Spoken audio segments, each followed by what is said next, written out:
일본은 1등 국민, 조선은 2등 국민, 3등 국민은 중국으로 인식하게 함으로써 조선으로 하여금 일본은 넘볼 수 없게 만들고 조선의 자존심은 중국을 깔아뭉개면서 보상받게 하는, 그래서 그때 짱깨라는 표현이 있습니다.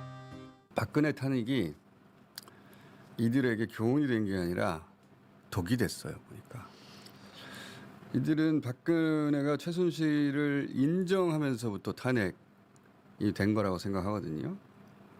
그래서 결국 대선에 졌다고 생각해요. 그래서 이번에는 박근혜 탄핵을 경험했다면서 소위 중진들이 앞장서서 윤석열의 잘못을 모조리 부정하고 있습니다. 맨 앞줄에는 정광훈 씨를 비롯한 극우 종교인들, 그리고 대통령실에서 관리하던 극우 유튜버들, 그들이 서서 태극기들 불러 모아 법원을 테러하고 법관을 공격하면서 모든 단계의 법치를 사실상 부정하고 있어요. 그들이 그렇게 좋아하고 많이 이야기했던 게 바로 법치주의인데요. 입만 열면 법치라고 했었는데, 그러면서 무슨 대단한 가치를 지키는 보수인 것처럼 행세하였으나 이들은 가치를 지키는 보수가 아니고 자기 권력만 지키려고 하는 보신이에요. 보신. 거기 공동체를 위한 어떠한 공동선도 없습니다. 그러니까 망상이 필요하고 거짓이 필요한 거예요. 사람들한테 아우 나 내 거 뺏길까 봐 너무 무서워.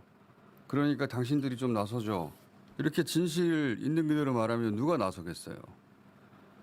그래서 망상과 거짓이 동원이 되는데, 예전엔 그 주인공이 북한이었는데 요즘은 중국이에요. 그 중국 이야기는 윤석열이 계엄 이후 첫 번째 대국민 담화에서 뜬금없이 중국 얘기를 하거든요. 그래서 제가 이거 진짜 뜬금없다고 했었잖아요. 갑자기 무슨 미 항공모함을 드론으로 촬영했다느니. 네. 이거 좀 들어봅시다 다시. 지난 6월 중국인 3명이 드론을 띄워 부산에 정박 중이던 미국 항공모함을 촬영하다 적발된 사건이 있었습니다. 이걸 탄핵 소추 직전에 이 한 줄을 뚝 말한단 말이야. 이게 뭐야 이게 대체.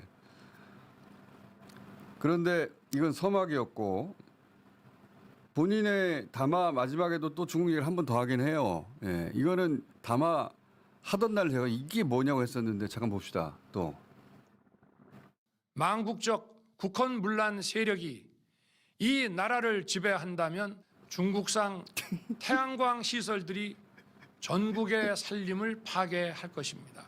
중국 태양광이 전국 산림을 파괴할까 봐 대응을 했다. 이게 연결이 됩니까? 이 어마어마한 수준의 망상인데, 그런데 윤석열 혼자 저러는 게 아니라 현역 의원들도 마찬가지예요. 그 집회하고 있으면은, 네. 탄핵 집회하고 있으면은 저거 중국 사람이다. 너 중국인 아니냐고 물어요. 현역 의원도 중국인들이 탄핵 우리가 아니라 중국 사람들이 탄핵, 윤석열 탄핵을 주장하면서 집회를 하고 있다는 거예요. 김민전 의원 같은 경우에도 집회 참가자들 뭐 대부분이 중국인이네요 뭐 했다가 대부분이 그 SNS를 또 바로 삭제했습니다. 대부분이 중국이네요. 집회 나가면 실제 그래서 태극기 부대 양반들이 너 중국인이지? 중국말 해봐. 한국말 해봐. 이런 소리 해요. 실제로. 그리고 극우 매체들도 뭐 성관이 연수원에 침투한 중국인 간첩 99명이 체포돼가지고 미군이 데려갔다. 스카이데일리 스카이데일리 그 뭐 트럼프가 특사 보낸다 뭐 이렇게 주장하는 매체 아닙니까? 미군이 윤석열 체포되면 미군이 출동한다고 하고 막 난리 법석이에요. 그 말씀하신 거는 스카이데일리가 그 비상계엄 당시에 계엄군이 미군과 공동 작전을 펼쳐서 선거 연수원을 급습했고, 그래서 중국 국적자 99명의 신병을 확보했고, 평택항을 거쳐서 일본 오키나와 미군 기지로 이송했다. 주일미군. 이런 주장을 펼쳤습니다. 그래서 주일미군, 주한미군 다 아니다. 그런 일 없다. 이거는 뭐 보도로도 볼 수 없고 그냥 일방적인 주장이라고 봐야죠. 그러니까 주한 미군이 완전 거짓이다라면서 국민의 신뢰를 해칠 수 있는 잘못된 정보의 확산을 막기 위해서 책임 있는 보도와 사실 확인을 촉구한다 이렇게 밝혔습니다. 그리고 군 소식통에 따르면 주일 미군 측에서도 사실 무근이라는 입장을 밝힌 것으로 전해졌고요. 경찰이 여기에 대해서 또 수사에 착수했습니다. 자, 이 혐중 있잖아요. 혐중은 전통적으로 일본 군국주의 레파토리입니다. 섬에서 나와서 조선을 딛고 중국 대륙을 지배해야 한다. 이게 그들의 오랜 수건이에요. 그래서 일제가 조선 강점하고 나서 조선에 가장 먼저 심어준 게 혐중 사상입니다. 그 전까지 조선에게는 큰 나라는 중국이고 일본은 외였단 말이에요.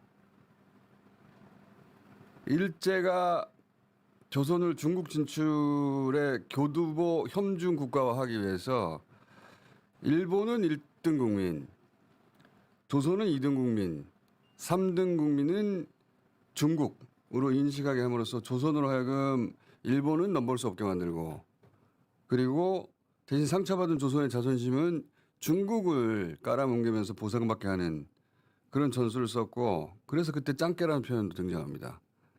그 시절에.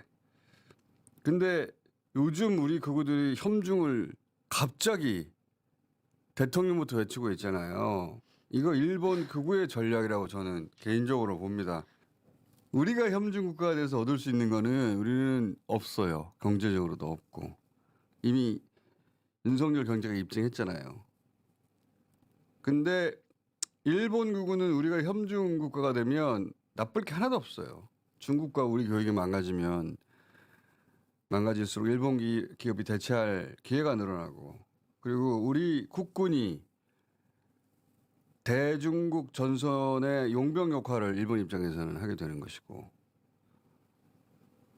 이런 혐중을, 그런 망상을 외치면서 보신발보등을 치는데 이들이 마치 보수의 가치를 지키려는 정치적 결단을 하고 있는 듯이 보도해주면 안 되는 겁니다. 언론이. 대화의 상대가 아니에요. 그냥 법대로 해야 됩니다. 허구한 날 법대로 외쳤잖아. 허구한 날. 국민의힘 지도부가 설 귀성 인사 나갔잖아요. 저도 봤어요 그거. 근데 그 지지율이 진짜인 줄 알았나 봐요. 그 내가 아니라고 막 말했는데. 제가 직접 들은 이야기인데 그 보수 매체에서 소속 기자에게 하도 반응이 안 좋았잖아요. 네. 시민들이 칭찬하는 거, 시민들이 따라고. 호응하는 거 일부라도 좀 따라. 찾으라고 했다고 합니다. 원래 기성인사들을 하잖아요. 지지율이 더 높게 나오잖아. 막 50%에 육박해. 아 그러면 우리 나가서 칭찬받겠구나 생각하고 나간 거예요. 근데 그 지지율 내가 사실이 아니라고 그랬잖아요.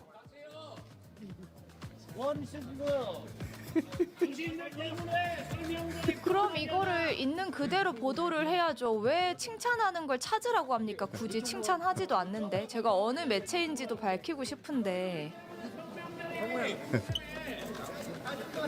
왜 지지율 숫자하고 다르지? 의아했을 겁니다. 그냥 서울 역에 있던 시민들이 지나갈 때마다 한마디씩 하는 거예요. 다 저게. 플랫폼에 안 내려가요. 플랫폼이 원래 내려가거든요. 네. 공식 루트라는 게 있는데 뻘쭘해 하다가 그냥 철수했습니다. 법대로 해야 됩니다. 법대로 이제. 허구한 날 법치주의에 저했잖아요. 법대로 하면은 윤석열 구속 기소될 수밖에 없었던 거고, 그리고 현재에서 탄핵될 수밖에 없어요. 그들도 그 사실을 아니까 헌재 재판도 인정할 수 없다고 지금 미리 약을 치는 건데. 네, 불복하려고 나중에. 그렇지. 그래야 선거에서 이길까 봐. 인정했더니 지더라는 거예요. 그래서 다 부정하고 끝까지 가보자는 게 이번의 전략이에요. 권성동 의원 그 영상 있으면 잠깐 봅시다. 뭐라고 했는지. 그러한 재판관들이 탄핵 심판을 했을 경우에 과연 공정성을 담보할 수 있겠느냐, 깨끗하게 승복할 수 있겠느냐라는 차원에서 봤을 때는 이분들께서 스스로 회피를 해야 저는 마땅하다. 그러니까 진보적 재판관 3명 이름을 거론하면서 그러면 나머지 5명은 보수적 재판을 받는 얘기잖아. 진보적 재판관은 스스로 회피하라는 거예요. 재판에서 빠지라는 거예요. 불가능하죠. 그러면 윤석열이랑 서울대 법대 동문들은 다 빠져야죠. 그러니까 7명 헌법재판관 7명 모두 재판에서 손을 떼야 마땅한 이치입니다. 권성동 동기동창이잖아. 원내대표 그러면 그럼 그러니까요. 빠져야지. 근데 이제 말도 안 되는 소리고 그게 불가능하다는 걸 몰라서 하는 얘기가 아니에요. 근데 이제 미리 이렇게 자락을 깔고 그래서 헌재에서 탄핵이 되고 나면 우리 인정할 수 없다면서 그 기세로 선거를 치러야 이길 수 있다고 망상에 사로잡혀 있는 거예요. 그리고 그 기세로 왔더니 지지율이 올라갔다고 생각하는 겁니다. 지지율 가짜라니까. 제가 가짜라는 강한 표현을 쓰잖아요.